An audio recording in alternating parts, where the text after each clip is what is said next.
Hello everyone, आप सबका स्वागत है आपके अपने क्लासरूम में। और आज हमारा 23वां लेक्चर होने वाला है जिसमें हम पढ़ेंगे section 53A of TPA which is part performance.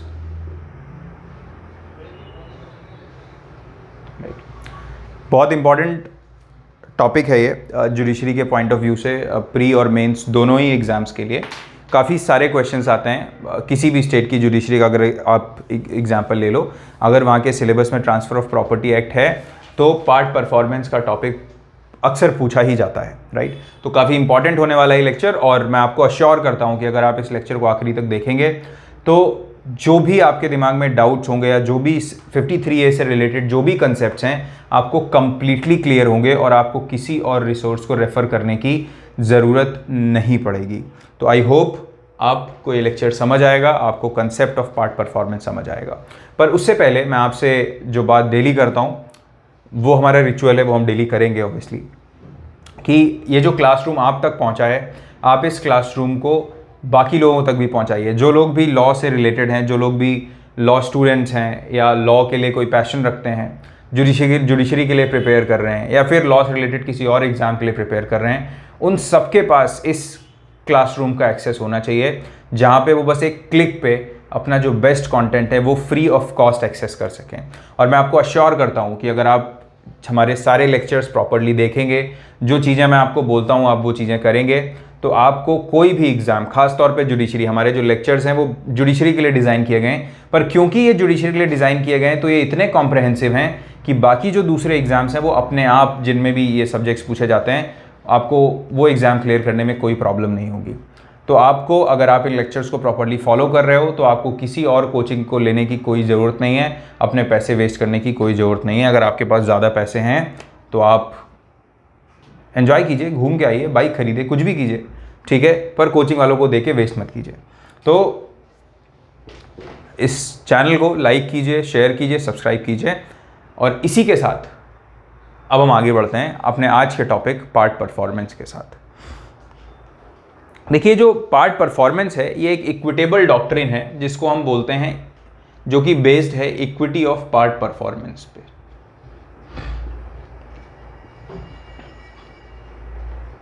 Right, equity of part performance पे।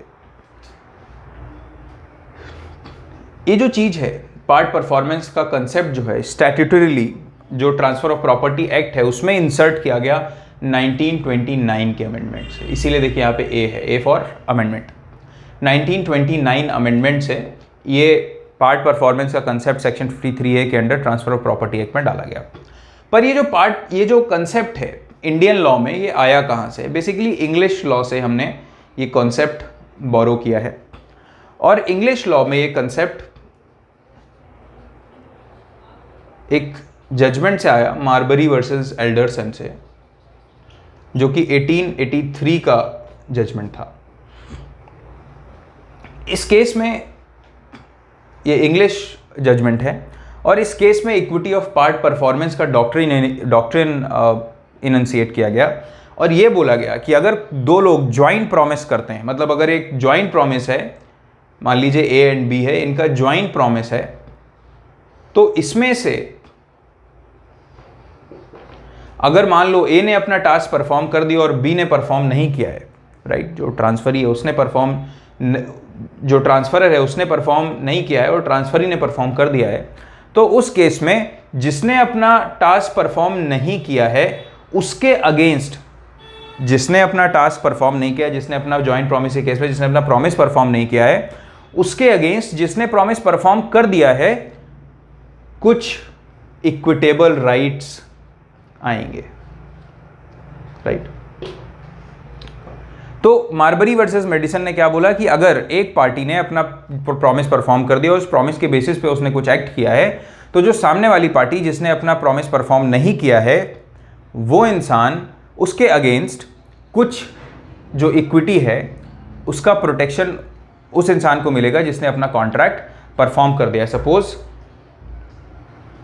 ए एंड बी है, ठीक है, ए ने बी को अपनी प्रॉपर्टी बेचने के लिए कॉन्ट्रैक्ट किया। अब बी ने क्या किया, ए को पैसे दे दिए, ठीक है, प्राइस पे कर दिया इसका, कंसिडरेशन दे दिया, और इसने पोसेशन ले लिया बी ने, राइट। और बी रेडी है जो बचा हुआ पैसा है वो भी देने के लिए जब डॉक्यूमेंट रजिस्टर्ड हो जाएंगे या डॉक्यूमेंट का एग्जीक्यूशन हो जाएगा। तो यहाँ पे पर ए जो है वो बाद में मुकर जाता है और ये बोलता है नहीं, मैं आपको डॉक्यूमेंट जो है एग्जीक्यूट आपके फेवर में नहीं करूंगा, आप मेरी प्रॉपर्टी में आ गए हो और आप निकलो, आपकी तो प्रॉपर्टी पे कोई आपका हक ही नहीं है, आप ओनर थोड़ी हो जो मेरी प्रॉपर्टी पे हो, मैं ओनर हूँ, राइट। तो आप एक ट्रेसपासर हुए। तो क्या ए इस केस में बी को एज अ ट्रेसपासर ट्रीट कर सकता है? बिल्कुल नहीं कर सकता, क्योंकि बी तो जो इन दोनों के बीच में कॉन्ट्रैक्ट हुआ था उस वजह से इस प्रॉपर्टी में आया। अभी अगर डॉक्यूमेंट एग्जीक्यूट नहीं हो पाए हैं या रजिस्ट्रेशन नहीं हो पाया है सेल डीड का, तो केवल उस वजह से ये ट्रेसपासर तो नहीं बन जाएगा।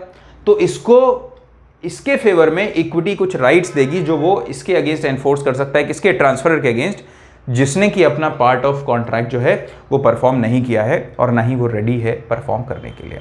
तो आई होप आपको इसका बेसिक समझ आया होगा कि मार्बरी वर्सेस एल्डरसन जो है में एक प्रिंसिपल ले डाउन किया। उस प्रिंसिपल को हमने इंडिया में जजमेंट्स आए जिससे रिकॉग्नाइज किया गया, बट फिर इंडिया में क्या हुआ, कंट्रोवर्सी हो गई। एक जजमेंट आया जिसमें बोला गया कि जो पार्ट परफॉर्मेंस है वो इंडिया में एप्लीकेबल होगा जैसे कि इंग्लैंड में एप्लीकेबल होता है, पर एक दूसरा जजमेंट आया जगन्नाथ सरकार में, उसमें यह बोल दिया गया कि पार्ट परफॉर्मेंस इंडिया में एप्लीकेबल नहीं है। तो इस सारे कंफ्यूजन को दूर करने के लिए अल्टीमेटली गवर्नमेंट ने क्या किया, 1929 अमेंडमेंट किया ट्रांसफर ऑफ प्रॉपर्टी एक्ट में और सेक्शन 53A इंट्रोड्यूस कर दिया। और अब यहाँ पे इंडिया में क्या है, पार्ट परफॉर्मेंस हमारे स्टैट्यूट का, ट्रांसफर ऑफ प्रॉपर्टी एक्ट का ही पार्ट हो गया। तो आई होप आपको इसमें क्लैरिटी होगी। अब हमें ये देखना है कि पार्ट परफॉर्मेंस के लिए रिक्विजिट्स क्या क्या हैं, क्या रिक्वायर्ड होता है। तो देखिए, कोई कॉन्ट्रैक्ट होना चाहिए। सेक्शन 53A अगर आप पढ़ेंगे आपके पास बेयर एक्ट होना चाहिए, ठीक है। तो इट सेज क्या होना चाहिए, पहले कॉन्ट्रैक्ट टू ट्रांसफर, ठीक है। फिर for consideration, contract to transfer, दूसरा फॉर कंसिडरेशन, मतलब पार्ट परफॉर्मेंस जो है गिफ्ट के केस में एप्लीकेबल नहीं होगा। कॉन्ट्रैक्ट टू ट्रांसफर कैसा होना चाहिए, कंसिडरेशन के एवज में होना चाहिए, ठीक है। फिर उसके बाद इमूवेबल प्रॉपर्टी पे एप्लीकेबल है, केवल इमूवेबल प्रॉपर्टी पे लगेगा। उसके बाद कैसा होना चाहिए ये कॉन्ट्रैक्ट, कॉन्ट्रैक्ट हमें पता है कि एज पर Indian Contract Act, contract can be written or it can be oral, but for the purpose of part performance under section 53A, contract must be in writing plus signed, which means executed होना चाहिए contract, signed by transferor or his agent, right? plus एक और चीज होनी चाहिए, ये जो contract to transfer है it must be registered. Contract to transfer कैसा होना चाहिए, रजिस्टर्ड होना चाहिए। तो ये जो रजिस्टर्ड होने की कंडीशन है ये 2001 के बाद से रजिस्ट्रेशन कंपलसरी हो गया है। इससे पहले जो कॉन्ट्रैक्ट टू ट्रांसफर है इसका रजिस्ट्रेशन कंपलसरी नहीं था, राइट। 1929 में जब इसको इंसर्ट किया गया 53A को ट्रांसफर ऑफ प्रॉपर्टी एक्ट में, तब जो पार्ट परफॉर्मेंस है उसको एनफोर्स करने के लिए जो रजिस्ट्रेशन था, ये जो कॉन्ट्रैक्ट है इसका, ये मैंडेटरी नहीं था। पर अभी आफ्टर 2001 अमेंडमेंट 53A में जो एक्सेप्शन था वो डिलीट किया गया, जो कि ये बोलता था कि रजिस्ट्रेशन कंपलसरी नहीं है। उसके अलावा सेक्शन 17 ऑफ रजिस्ट्रेशन एक्ट भी अमेंड किया गया और वहां पे ये इंसर्ट किया गया कि रजिस्ट्रेशन जो है वो मैंडेटरी होगा for the purpose of part performance. अब हम देखते हैं वन बाय वन इन चीजों को।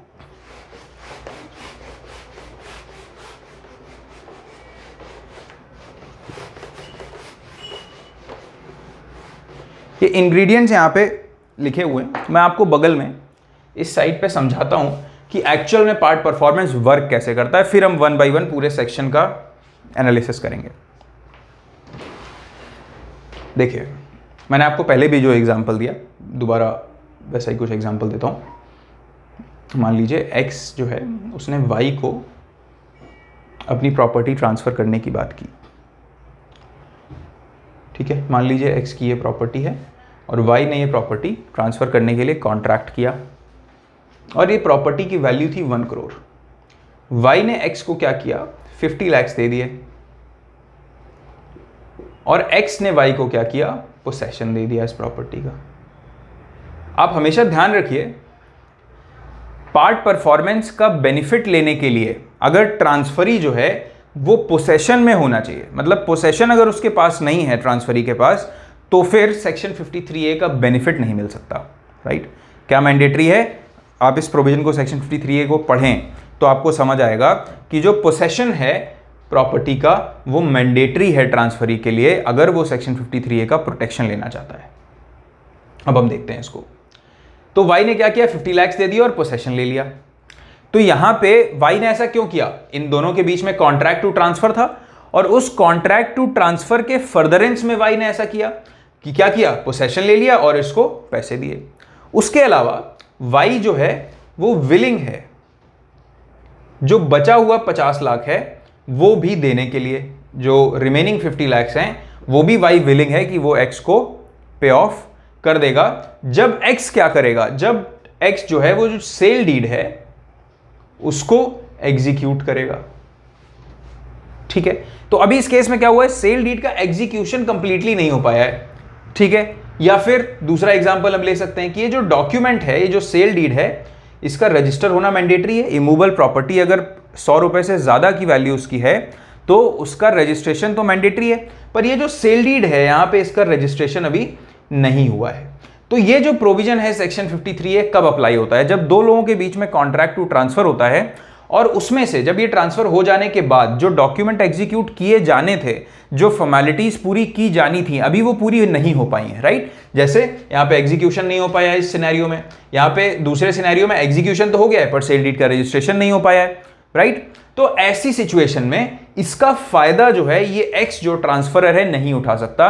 वो ये नहीं बोल सकता कि आपने जो 50 लाख दिए मैं नहीं जानता, अब ये मेरे हो गए, ये प्रॉपर्टी में अभी जो डॉक्यूमेंट्स हैं, क्योंकि वो तो कंप्लीटली जो डॉक्यूमेंट्स हैं उनकी फॉर्मेलिटीज तो पूरी हुई नहीं है जैसा कि लॉ रिक्वायर करता है, तो उसका फायदा उठा के एक्स वाई को नहीं बोल सकता कि नहीं अब आप मेरी प्रॉपर्टी से निकलो, आपको ये प्रॉपर्टी पे कोई हक नहीं है, क्योंकि डॉक्यूमेंट तो ऐसा बोल ही नहीं रहे, राइट। तो ये किसको प्रोटेक्ट करने के लिए, इसको प्रोटेक्ट करने के लिए। पर इसको प्रोटेक्ट कब किया जाएगा, जब ये रेडी है कि जो बचा हुआ जो इसका पार्ट ऑफ कॉन्ट्रैक्ट है, he is willing to perform his part. ये बोल रहा है कि भाई मैं 50 लाख और देने के लिए रेडी हूं, आप ये प्रॉपर्टी मेरे नाम पे ट्रांसफर कीजिए। पर एक्स अब क्या बोलता है, एक्स बोलता है कि नहीं ये प्रॉपर्टी मैं आपको नहीं दे सकता, आप पोसेशन में हो, आप इस पोसेशन से, आप मेरी प्रॉपर्टी से निकलिए।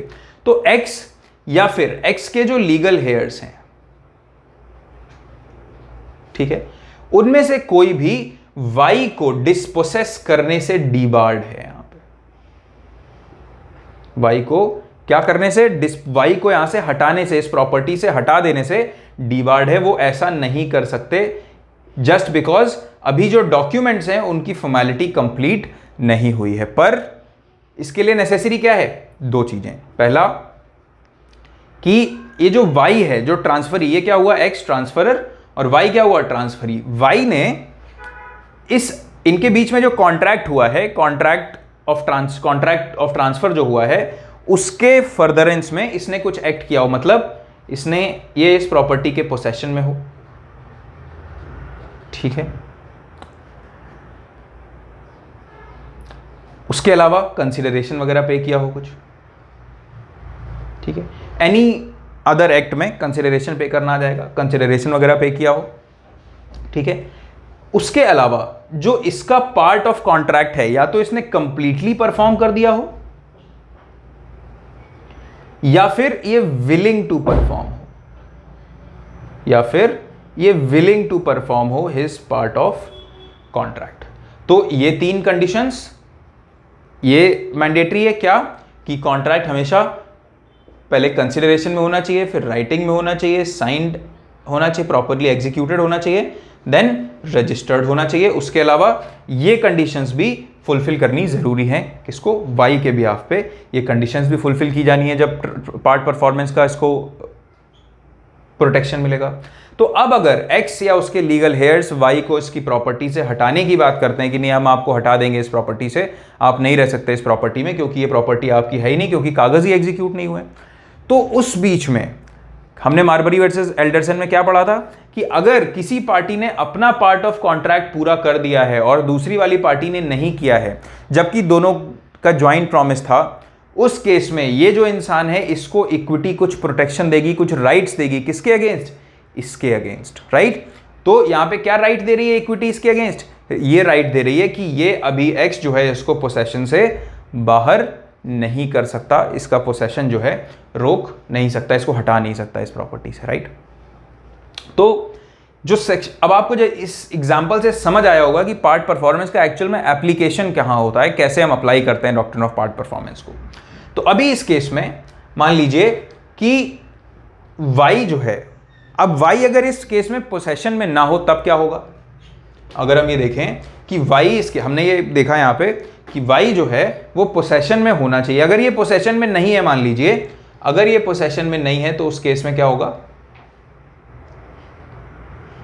मान लीजिए वाई पोसेशन में नहीं है, तो अब अगर ये पोसेशन में नहीं है तो फिर सेक्शन 53 है जो कि पार्ट परफॉर्मेंस है, इसके अंडर ये नहीं जा सकता अगर इसने पोसेशन नहीं लिया है। पोसेशन में नहीं है कि दो कंडीशन से, पहला कि इसने पोसेशन अभी तक लिया ही नहीं है, मतलब कंसिडरेशन पे कर दिया पर इसको पोसेशन नहीं मिला, उस केस में ये क्या कर सकता है? इसके पास एक ऑप्शन है, ये स्पेसिफिक परफॉर्मेंस ऑफ कॉन्ट्रैक्ट के लिए जा सकता है अंडर स्पेसिफिक रिलीफ एक्ट।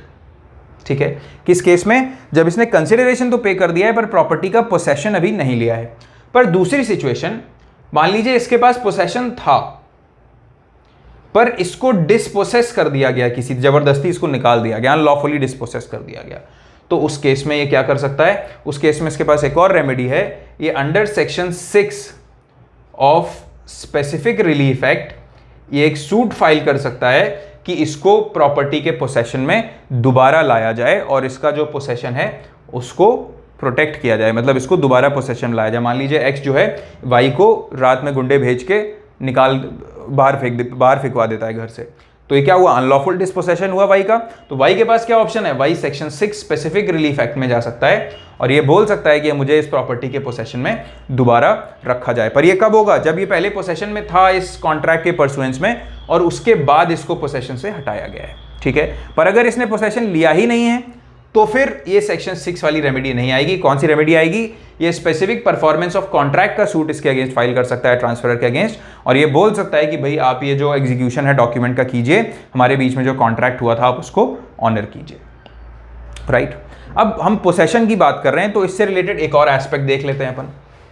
जो पोसेशन होना चाहिए, it must be in furtherance of the contract, it must be in part performance of contract. Possession कैसा होना चाहिए? In part performance of contract होना चाहिए, मतलब कॉन्ट्रैक्ट के रेफरेंस में पोसेशन होना चाहिए। अब ऐसा नहीं, अभी यहां पे क्या है, एक्स और वाई के बीच में कॉन्ट्रैक्ट हुआ है, तो इस कॉन्ट्रैक्ट के रेफरेंस में इसको पोसेशन मिलना चाहिए वाई को। पर अगर ऐसा नहीं है, मान लीजिए एक्स और वाई जो थे ये दोनों दोस्त थे और एक्स जो है वो शिमला में रहता था और वाई को शिमला घूमने जाना था, तो वाई ने एक्स को बोला कि यार मुझे शिमला घूमने आना है और अभी अच्छा स्नोफॉल वगैरह हो रहा है, तो मौसम बहुत अच्छा है वहाँ का, तो मैं कौन सा होटल वगैरह बुक करूँ? तो एक्स ने बोला कि यार भाई का घर होते हुए तुम्हें होटल में रुकने की क्या जरूरत है, तुम मेरे यहाँ मेरे घर में रुकना आ जाके, ठीक है, मेरी जो कीज़ हैं वो नेबर्स के पास हैं और उनसे ले लेना और घर पर रुकना। तो वाई गया शिमला और इसके घर में रुका। जब ये इसके घर में रुका तो इसको घर बहुत पसंद आ गया, राइट, इसको घर बहुत पसंद आ गया। तो अब इसने क्या किया? इसने बोला कि भाई अब अगर ये सू करना चाहे, और जब एक्स इसको, जब वाई फिर गए ही नहीं वहां से, 1 महीने 2 महीने 3 महीने हो गए, तो एक्स ने बोला कि भाई घर मेरा है, मुझे अब चाहिए वापस, राइट, मेरी फैमिली आके रहना चाहती है। पर वाई ने मना कर दिया। वाई किस लिए चला गया? वाई बोल रहा है कि मैं पार्ट परफॉर्मेंस फाइल करूंगा, मैं तो उस प्रॉपर्टी के पोसेशन में आ गया था और तुम मुझे डिस्पोसेस नहीं कर सकते। तो क्या इस सिचुएशन में वाई को पार्ट परफॉर्मेंस सेक्शन 53A का प्रोटेक्शन मिल सकता है? नहीं मिल सकता। क्यों?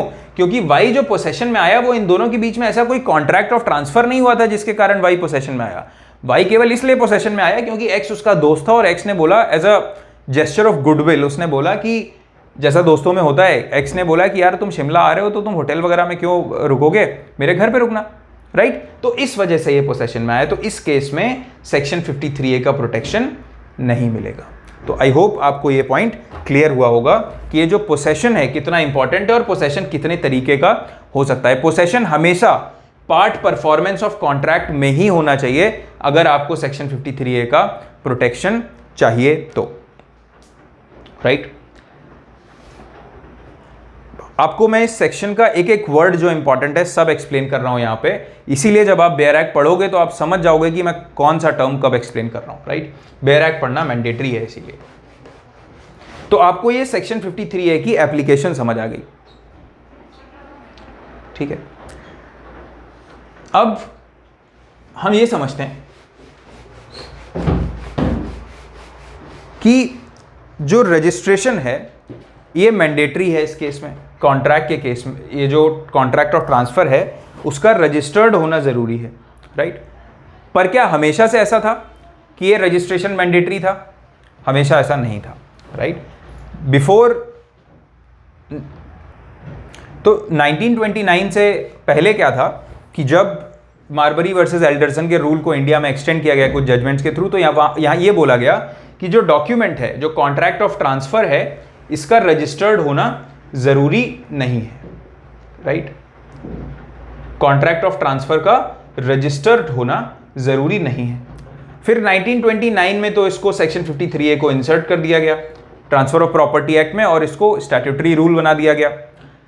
फिर 1929 में एक एक्सेप्शन, जब ये 53A था तो इसमें एक एक्सेप्शन था जो कि ये बोलता था कि पार्ट परफॉर्मेंस की अगर आपको एनफोर्समेंट करवाना है पार्ट परफॉर्मेंस का सेक्शन 53A का, तो उसके लिए कॉन्ट्रैक्ट ऑफ ट्रांसफर का रजिस्ट्रेशन रिक्वायर्ड नहीं है, राइट। तो 1929 से 2001 तक जो कॉन्ट्रैक्ट ऑफ ट्रांसफर है उसका रजिस्ट्रेशन रिक्वायर्ड नहीं था, विदाउट रजिस्ट्रेशन भी चल जाता था। केवल क्या दो रिक्विजिट्स थे, एक तो जो डॉक्यूमेंट है, जो कॉन्ट्रैक्ट है वो कैसा होना चाहिए, राइटिंग में होना चाहिए, और दूसरा प्रॉपरली एग्जीक्यूटेड होना चाहिए।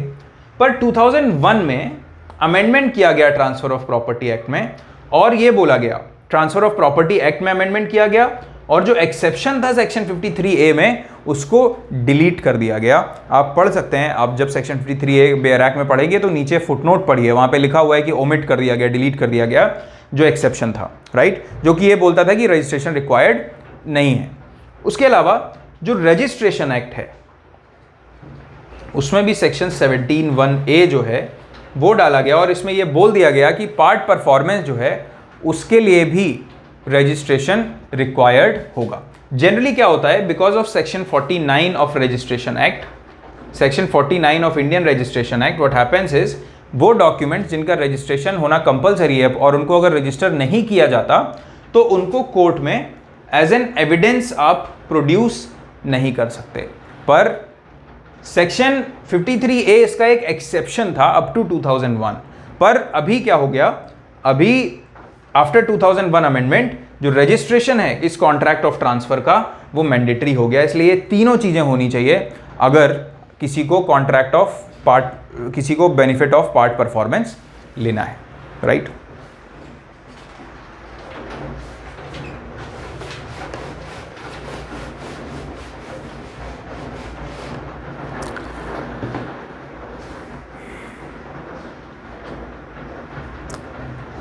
अब इसके बाद एक क्वेश्चन ये आता है कि क्या जो कॉन्ट्रैक्ट ऑफ पार्ट परफॉर्मेंस है, तो इंग्लिश लॉ जो है हमने वहां से ये कॉन्ट्रैक्ट ऑफ पार्ट परफॉर्मेंस लिया है, तो इंग्लिश लॉ में और इंडियन लॉ में क्या डिफरेंस है? अगर हम पार्ट परफॉर्मेंस की बात करें तो इंग्लिश लॉ और इंडियन लॉ में क्या डिफरेंस है, या हमने क्योंकि हमने इंग्लिश लॉ से लिया है ये कंप्लीटली सेम है?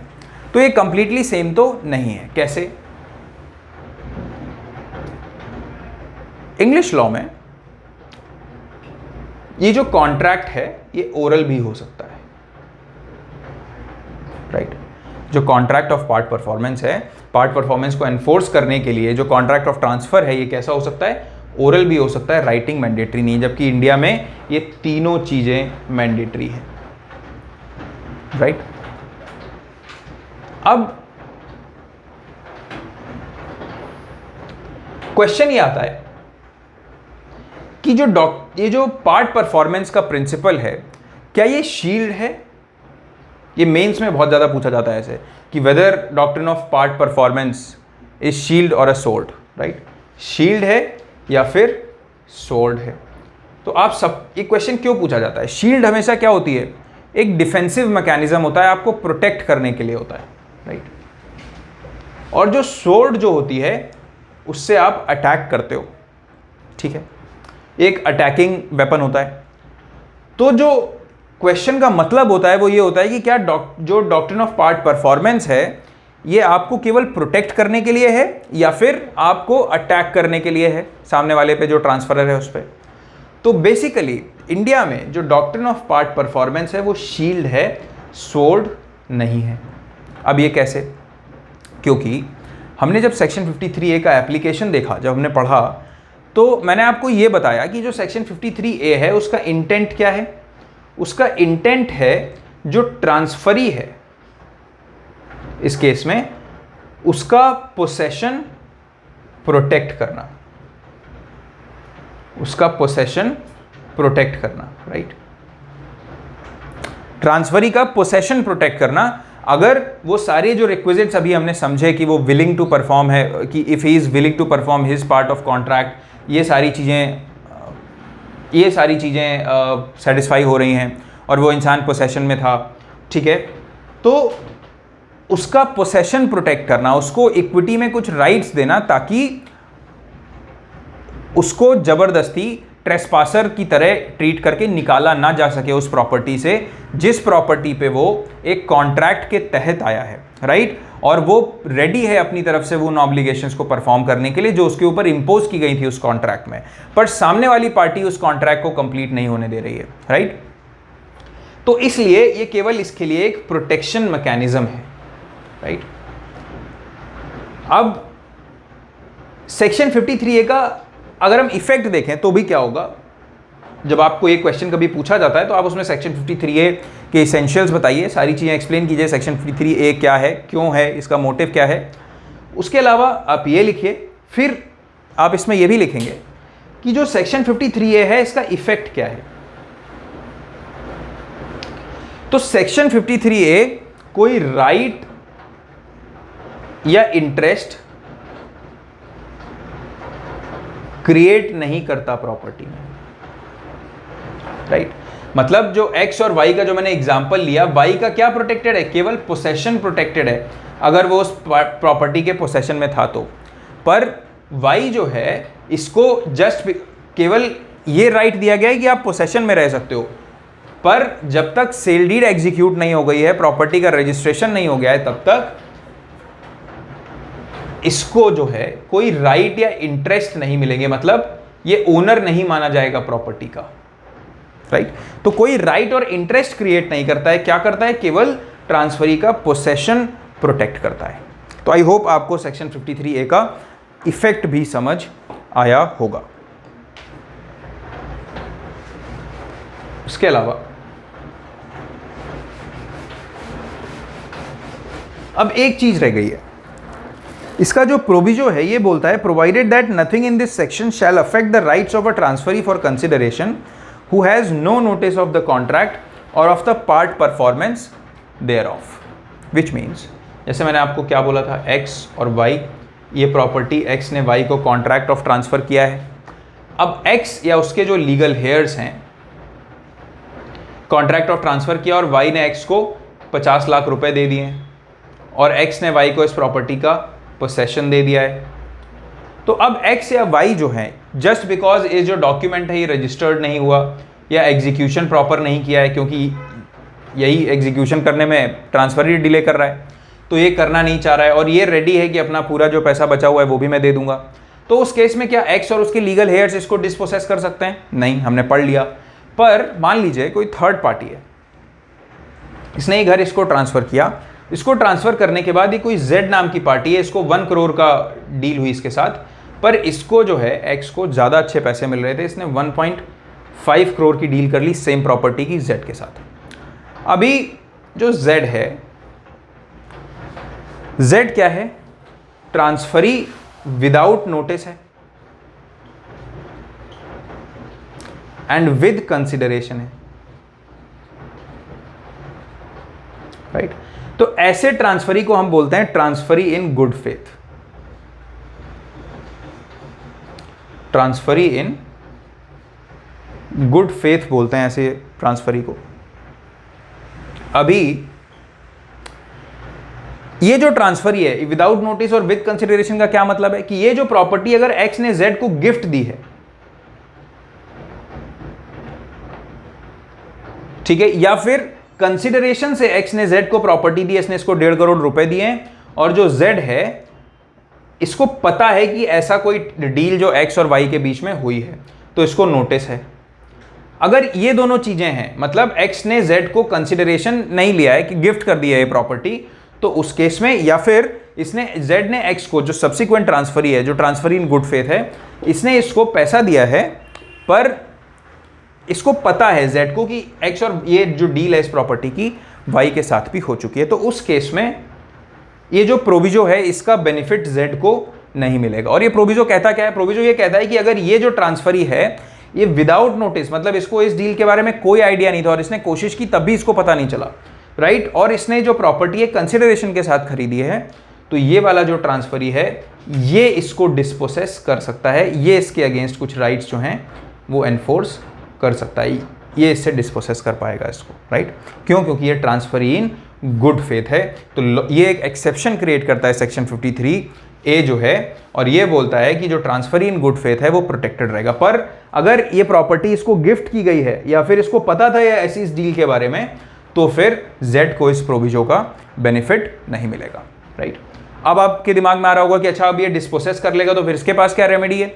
वाई जो है एक्स को सू कर सकता है और इससे फिर डैमेजेस वगैरह क्लेम कर सकता है इन दैट केस, राइट? तो ये है हमारा सेक्शन 53A। और मैंने आपको जो ये बताया कि जो सेक्शन 53A है ये एक शील्ड है, सोर्ड नहीं है। तो एक प्रिवी काउंसिल का जजमेंट लिख लीजिए।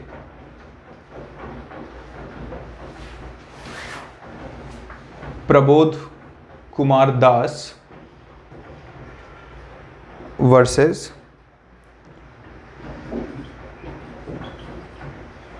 दंतामारा टी कंपनी लिमिटेड, राइट? 1940 का जजमेंट है ये प्रिवी काउंसिल का, ठीक है। इस केस में भी यही बोला गया कि जो रिलीफ है under section 53A, relief under section 53A is only a shield, not a sword, right? तो आप ये जजमेंट, अगर ये क्वेश्चन आता है आप इस जजमेंट को कोट कर सकते हैं। तो आई होप आपको सेक्शन 53A समझ आया होगा कंप्लीटली। मैंने इसकी एक एक चीज़ आपको एक्सप्लेन की है, इसका एक एक पॉइंट मैंने एक्सप्लेन किया है, राइट? आपको ये लेक्चर कैसा लगा आप मुझे ज़रूर बताइएगा। पर मैं आपको इतना अश्योर कर सकता हूँ कि अगर आपने लेक्चर, आप यहाँ तक आ गए और आपने इस लेक्चर को कम्प्लीटली देखा है, तो आपको अगर पार्ट परफॉर्मेंस पे कोई भी क्वेश्चन आता है किसी भी स्टेट में, तो आपको सॉल्व करने में कोई प्रॉब्लम होनी नहीं चाहिए, राइट? प्री और मेंस दोनों ही। आपको अगर कोई डाउट्स हो इसमें तो आप मुझे मैसेज कर सकते हैं, मुझे व्हाट्सएप पे मैसेज कर सकते हैं या इंस्टाग्राम पे मैसेज कर सकते हैं। मेरा व्हाट्सएप नंबर हमेशा जो हमारे लेक्चर्स होते हैं उनके वीडियो के नीचे पिन रहता है। तो आप मुझे बताइए कैसा लगा आपको ये, और मिलते हैं अपन नेक्स्ट लेक्चर में। तब तक के लिए आप लोग अपना ध्यान रखिए। Bye bye.